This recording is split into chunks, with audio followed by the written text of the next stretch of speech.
দৈনন্দিন জীবনে আমাদের কত রকমের চাওয়া পাওয়া থাকে। সব চাওয়া পাওয়া কি আমাদের পূরণ হয়? কিছু কিছু চাওয়া পাওয়া পূরণ হয়, আবার কিছু কিছু চাওয়া পাওয়া আজীবন পর্যন্ত অপূর্ণতাই থেকে যায়। প্রিয় দর্শক, এই 9টি দোয়া যদি আপনি বেশি বেশি পরিমাণে পাঠ করতে পারেন, আপনার সকল চাওয়া পাওয়াগুলো আল্লাহ সুবহানাহু ওয়া তাআলা অবশ্যই কবুল করবেন ইনশাআল্লাহ। নবীজি সাল্লাল্লাহু আলাইহি ওয়াসাল্লাম এই 9টি দোয়া সব সময় পাঠ করতেন। তাই আমরাও প্রতিনিয়ত এই 9টি দোয়া অবশ্যই পাঠ করার চেষ্টা করব ইনশাআল্লাহ। তো চলুন প্রিয় দর্শক, একে একে প্রত্যেকটি দোয়ার সাথে আপনাদেরকে পরিচয় করিয়ে দেই। 1 নাম্বার যেই দোয়ার কথা বলবো সেই দোয়াটি হলো, যদি আপনি কখনো মুনাজাত ধরেন তাহলে আপনি মুনাজাতের মধ্যে এই দোয়াটি 3 বার বলবেন। আর সেটা হলো, ইয়া আরহামার রাহিমিন, ইয়া আরহামার রাহিমিন, ইয়া আরহামার রাহিমিন।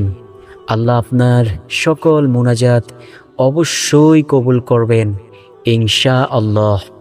নবীজি সাল্লাল্লাহু আলাইহি ওয়াসাল্লাম তার প্রিয় সাহাবে কেরামদেরকে বলেন, ও আমার সাহাবীরা শোনো, তোমরা যখন আল্লাহর কাছে কোনো কিছু চাইবে, ইয়া আরহামার রাহিমিন বলে দোয়া করে চাইও, আল্লাহ তোমাদের সম্পূর্ণ দোয়াখানা অবশ্যই কবুল করবেন। প্রিয় দর্শক, আল্লাহর কাছে কোনো জিনিসের কোনো অভাব নেই। দুনিয়ার মানুষ আমরা হলাম অভাবী, আর আল্লাহ তাআলা হলো ধনীরও ধনী। সুবহানাল্লাহ, আল্লাহু আকবার। 2 নাম্বার যেই দোয়ার কথা বলবো সেই দোয়াটি হলো, সর্বদা পাঠ করবেন, রদিতু বিল্লাহি রাব্বা ওয়া বিল ইসলামি দীনা ওয়া বি মুহাম্মাদিন সাল্লাল্লাহু আলাইহি ওয়াসাল্লামা নাবিয়্যা ওয়া রাসূলা।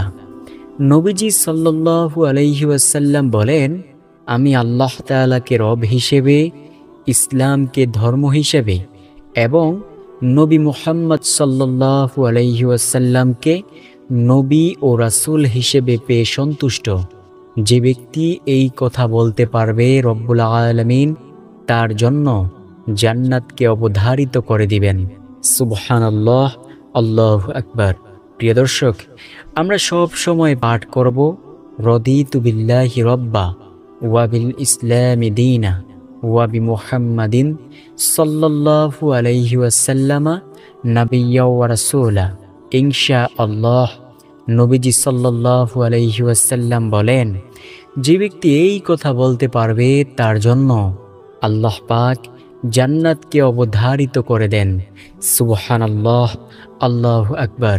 প্রিয় দর্শক, জান্নাতে কি যেতে চান? এই দুনিয়ার প্রতিটি মানুষই চায় সে যেন জান্নাতে যেতে পারে। এমনকি হিন্দু, বৌদ্ধ, খ্রিস্টান সবাই চায় জান্নাতে যেতে। মুসলমানরা বলে জান্নাত, আর হিন্দুরা বলে স্বর্গ। প্রিয় দর্শক, খ্রিস্টানরা বলে প্যারাডাইস। সবাই চায় জান্নাতে যেতে, কেউই জাহান্নামে যেতে চায় না। অথচ জান্নাতে যেতে হলে ভালো কিছু আমল করা প্রয়োজন। আমরা কয়জনই বা আছি নেক আমল করি? আমি আমার নিজের কথা বলি, গুনাহের কাজ করতে করতে একেবারে ক্লান্ত হয়ে গেছি। প্রিয় দর্শক, জিন্দেগি আর কেমন করে কাটাইব? কেমনই ভাবে এই গুনাহের থেকে পরিত্রাণ পাইতে পারবো? নবীজি সাল্লাল্লাহু আলাইহি ওয়াসাল্লাম বলেন, ধীরে ধীরে আমল করা শুরু করো, ইনশাআল্লাহ আল্লাহ এক সময় তোমাকে গুনাহের কাজ থেকে অবশ্যই বাঁচায় আনবেন। তাই আমরা সব সময় বেশি বেশি পরিমাণে পাঠ করব, রদিতু বিল্লাহি রাব্বা ওয়া বিল ইসলামি দীনা ওয়া বি মুহাম্মাদিন সাল্লাল্লাহু আলাইহি ওয়াসাল্লামা নাবিয়্যা ওয়া রাসূলা। নবীজি সাল্লাল্লাহু আলাইহি ওয়াসাল্লাম বলেন, ও আমার উম্মত, অল্প অল্প করে আমল করতে থাকো। যদিও আমল ছোট হয়, আল্লাহ তোমার জীবনের সব গুনাহ ক্ষমা করে দিবেন। ছোট আমলের অনেক বেশি দাম।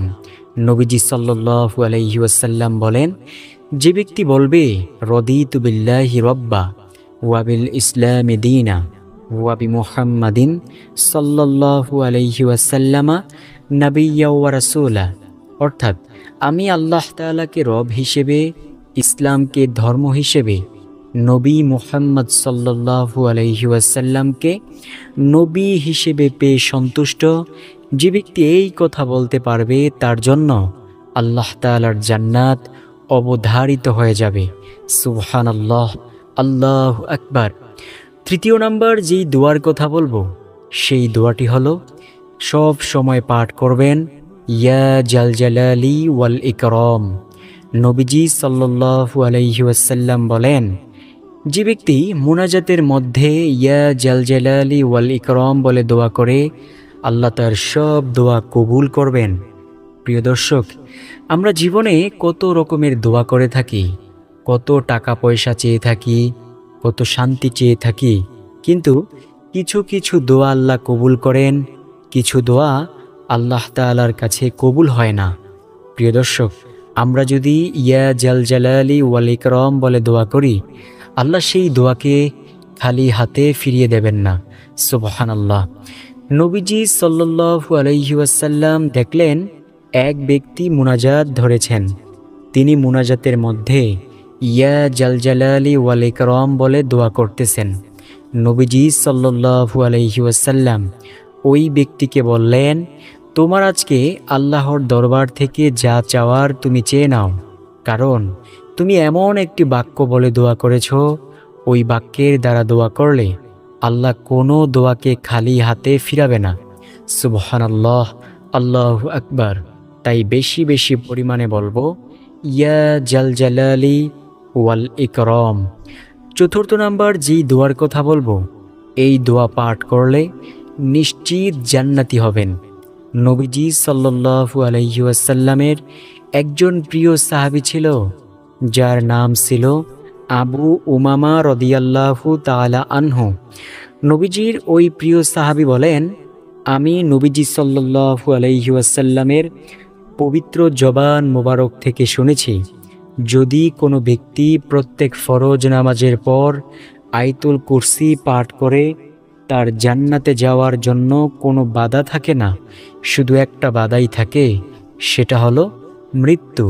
যখনই সে মৃত্যুবরণ করবে, সাথে সাথেই আল্লাহর জান্নাতে চলে যাবে। প্রিয় দর্শক, জান্নাত একটি সুখের জায়গা। নবীজি সাল্লাল্লাহু আলাইহি ওয়াসাল্লাম বলেন, এমন সুন্দর জান্নাত আল্লাহ তোমাদের জন্য বানিয়েছেন, আমাদের জন্য বানিয়েছেন, যেই জান্নাত সম্পর্কে এতটা সুন্দর হতে পারে জান্নাত, সেটা তোমরা কোনোদিন কল্পনায়ও আনতে পারবে না। সুবহানাল্লাহ, আল্লাহু আকবার। ওই জান্নাতে কোনো কষ্ট থাকবে না, শুধু থাকবে সুখ আর শান্তি। নবীজি সাল্লাল্লাহু আলাইহি ওয়াসাল্লাম বলেন, জান্নাতের মধ্যে যা চাইবা তোমরা তাই পাইবা। ধরেন আপনারা জান্নাতের মধ্যে শুয়ে আছেন, এমন সময় জান্নাতের আকাশ দিয়ে একটি পাখি উড়ে উড়ে যাচ্ছে। আপনার মনে চাইল যে ইস, যদি এই পাখিটিকে খেতে পারতাম। এই ইস বলার সাথে সাথে ফেরেশতারা সেই পাখিটিকে ধরে ভুনা করে আপনার সামনে এসে হাজির করে নেবে। প্রিয় দর্শক, আপনার মুখের মধ্যে তারা উঠিয়ে দেবে, আপনি শুধু দেদারসে বসে বসে চাবিয়ে চাবিয়ে খাবেন। বুঝতে পেরেছেন কত শান্তিময় হবে সেই জান্নাত? তাই সেই জান্নাতে যদি যেতে চান, প্রত্যেক ফরজ নামাজের পর আয়াতুল কুরসি পাঠ করুন। নবীজি সাল্লাল্লাহু আলাইহি ওয়াসাল্লাম বলেন, যে ব্যক্তি প্রত্যেক ফরজ নামাজের পর আয়াতুল কুরসি পাঠ করবে, তার জান্নাতে যাওয়ার জন্য কোনো বাধা থাকবে না, শুধু একটা বাধাই থাকবে, সেটা হলো মৃত্যু। যখনই সে মৃত্যুবরণ করবে, সাথে সাথে আল্লাহর জান্নাতে চলে যাবে। তাই প্রিয় দর্শক, প্রত্যেক ফরজ নামাজের পর আয়াতুল কুরসি পাঠ করব ইনশাআল্লাহ। আয়াতুল কুরসি হলো আউযু বিল্লাহি মিনাশ শাইতানির রাজিম, বিসমিল্লাহির রহমানির রহিম। আল্লাহু লা ইলাহা ইল্লা হুয়াল হাইয়ুল কাইয়্যুম, লা তা'খুযুহু সিনাতু ওয়ালা নাউম, লাহু মা ফিস সামাওয়াতি ওয়া মা ফিল আরদ, মান যাল্লাযী ইয়াশফা'ু ইনদাহু ইল্লা বিইজনিহি, ইয়ালামু মা বাইনা আইদিহিম ওয়া মা খালফাহুম ওয়া লা ইউহিতুনা বিশাইইন মিন ইলমিহি ইল্লা বিমা শাআ ওয়াসি'a কুরসিয়্যুহুস সামাওয়াতি ওয়াল আরদ ওয়া লা ইয়াউদুহু হিফযুহুমা ওয়া হুয়াল আলিয়্যুল আযীম। এটাই হলো সেই আয়াতুল কুরসি। পঞ্চম নাম্বার যেই দোয়ার কথা বলবো সেই দোয়াটি হলো নবীজি সাল্লাল্লাহু আলাইহি ওয়াসাল্লাম বলেন, ও দুনিয়ার মানুষ, তোমরা যদি আল্লাহর কাছে জান্নাত চাও, জাহান্নামের আগুন থেকে পানাহ চাও, তাহলে তোমরা বলিও রব্বানা আতিনা ফিদ দুনিয়া হাসানা ওয়া ফিল আখিরাতি হাসানা ওয়া কিনা আযাবান্নার। ইনশাআল্লাহ তোমরা জান্নাত অবশ্যই পেয়ে যাইবে। নবীজি সাল্লাল্লাহু আলাইহি ওয়াসাল্লাম বলেন, তোমরা যদি আল্লাহর কাছে জান্নাত চাও, দুনিয়া ও আখিরাতের শান্তি চাও এবং জাহান্নামের আগুন থেকে পানাহ চাও, তাহলে তোমরা বলিও রব্বানা আতিনা ফিদ দুনিয়া হাসানা ওয়া ফিল আখিরাতি হাসানা ওয়া কিনা আযাবান্নার। ইনশাআল্লাহ তোমরা দুনিয়ার কল্যাণ পাইবে, আখিরাতের কল্যাণ পাইবে, জাহান্নামের আগুন থেকে বেঁচে থাকতে পারবে। প্রিয় দর্শক, ওই জাহান্নামের 1 সেকেন্ডের আযাব সহ্য করার মতো ক্ষমতা এই পৃথিবীর কারণেই। নবীজি সাল্লাল্লাহু আলাইহি ওয়াসাল্লাম বলেন, দুনিয়ার আগুন যদি একটা নির্দিষ্ট জায়গায় লাগে, ওই নির্দিষ্ট জায়গাটাই জ্বলে পড়ে, কিন্তু জাহান্নামের আগুন এতটাই তেজস্বী যে যদি শরীরের যে কোনো জায়গায় লাগুক না কেন, সাথে সাথে সারা শরীরটা ভুনা হয়ে যায়। প্রিয় দর্শক, অবশ্যই সেই জাহান্নামের আগুন থেকে বাঁচতে চাইলে এই দোয়াটা পাঠ করব। ষষ্ঠ নাম্বার যেই দোয়ার কথা বলবো সেই দোয়াটি হলো প্রতিদিন ফজরের পর ও মাগরিবের পর পাঠ করবেন, আল্লাহুম্মা আজিরিনি মিনান নার, আল্লাহুম্মা আজিরিনি মিনান নার। ইনশাআল্লাহ আল্লাহ জাহান্নামের আগুন থেকে অবশ্যই বাঁচিয়ে দেবেন ইনশাআল্লাহ। প্রিয় দর্শক, জাহান্নাম যে কতটা ভয়ঙ্কর আপনি কি জানেন? জাহান্নামী মানুষদের খাবারের কথা একটু বর্ণনা করি। এই দুনিয়াতে পচা জায়গা থেকে যেই পুঁজগুলো বের হয়, সেই পুঁজগুলো দেওয়া হবে জাহান্নামী মানুষদেরকে পানি হিসেবে পান করতে। তাদেরকে এমন একটি ফল খেতে দেওয়া হবে যেই ফলের সারা শরীরে থাকবে শুধু কাঁটা আর কাঁটা। ওই ফল যখন সে মুখে দিবে, তখন ওই ফল গিয়ে তার গলার মধ্যে আটকিয়ে যাবে। সেই ফলের নাম হবে জাকুম ফল। সেই ফল পারবে না জাহান্নামী মানুষ গিলতে, পারবে না ফেলতে।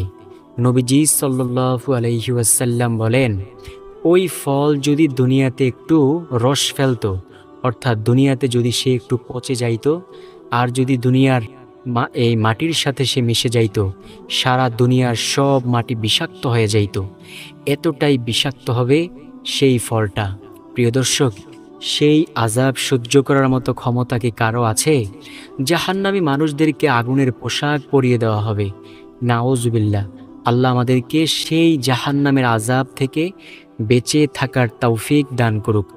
জাহান্নামের আগুন থেকে বাঁচতে চাইলে পড়ুন আল্লাহুম্মা আজিরিনি মিনান নার, প্রতিদিন ফজর ও মাগরিবের পর 7 বার করে। তারপরে সপ্তম নাম্বার যেই দোয়ার কথা বলবো সেই দোয়াটি হলো সুবহানাল্লাহি ওয়া বিহামদিহি বলা।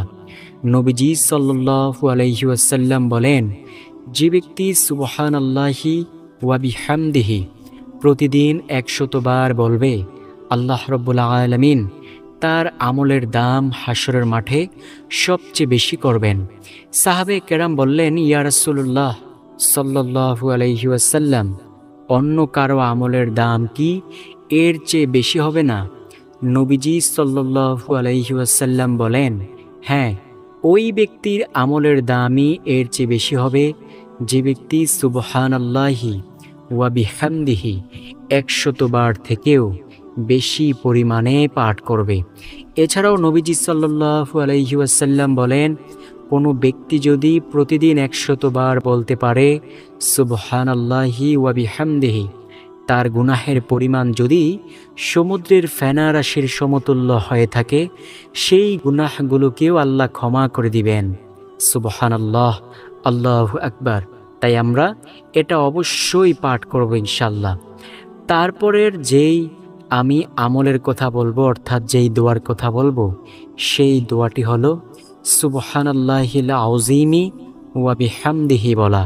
নবীজি সাল্লাল্লাহু আলাইহি ওয়াসাল্লাম বলেন, এই দুনিয়াতে যত কিছুর উপর সূর্য উদিত হয় সব কিছুর চাইতে দামি বাক্য হলো সুবহানাল্লাহিল আযীমি ওয়া বিহামদিহি বলা। তাই আমরা বেশি বেশি পরিমাণে বলবো সুবহানাল্লাহিল আযীমি ওয়া বিহামদিহি। প্রিয় দর্শক, এই দুনিয়ায় সময় থাকতে আল্লাহ তাআলাকে সন্তুষ্ট করে যান। পরকালের জিন্দেগিতে যদি হাজার ও কোটি কোটি বছর যদি সারাক্ষণ শুধু আল্লাহ আল্লাহ বলেন, তারপরেও আল্লাহ একটু ফিরেও তাকাবে না। তাই আমরা এই দোয়াগুলো অবশ্যই পাঠ করব। সর্বশেষ নাম্বার যেই দোয়ার কথা বলবো, সেই দোয়াটি হলো বেশি বেশি পরিমাণে সূরা হাশরের শেষ 3 আয়াত পাঠ করবেন। আল্লাহ আমাদেরকে এই আমলগুলো করার জন্য কবুল করুক। আল্লাহর কাছে কোনো জিনিসের কোনো অভাব নেই, শুধু আমরা চাইতে পারি না, এজন্যই পাই না। যদি চাইতে পারতাম আল্লাহ অবশ্যই দান করতেন। তাই প্রিয় দর্শক, আজকের পর থেকে এই আমলগুলো অবশ্যই প্রতিনিয়ত করে মহান মালিকের কাছে বলবো, আল্লাহ এই আমলের ওসিলায় হিদায়াত দান করিও এবং আমার দোয়াগুলো কবুল করে নাও। এবং দোয়ার শেষে দরুদ শরীফ পাঠ করে দোয়া করব। অবশ্যই আল্লাহ কবুল করবেন ইনশাআল্লাহ। ভালো যদি লাগে ভিডিওটি প্রিয়জনের কাছে অবশ্যই